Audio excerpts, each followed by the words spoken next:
Guys, for today's video tayo, ituturo ko sa inyo kung paano ang pagre-reverse ng video.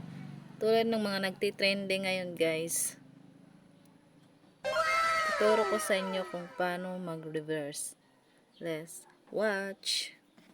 Ito yung sikat na CapCut ngayon na pwede ka mag-edit kahit ano. Dito tayo sa project at mag-add tayo ng isang video na pwede nating i-reverse. Ganyang video guys. Try nyo to. Yan. Tapos kung gusto nyong maiksi lang yung video, pwede nyo siya i-cut. I-cut, split nyo guys kung gusto nyo.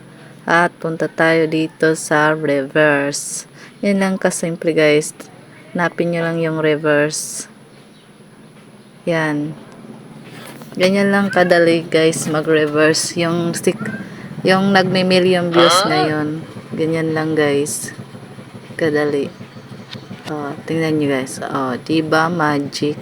Ganyan kadali guys. At i-cut nyo to yung CapCut. Kasi bawal yan kay Meta yung may logo. Kailangan nyo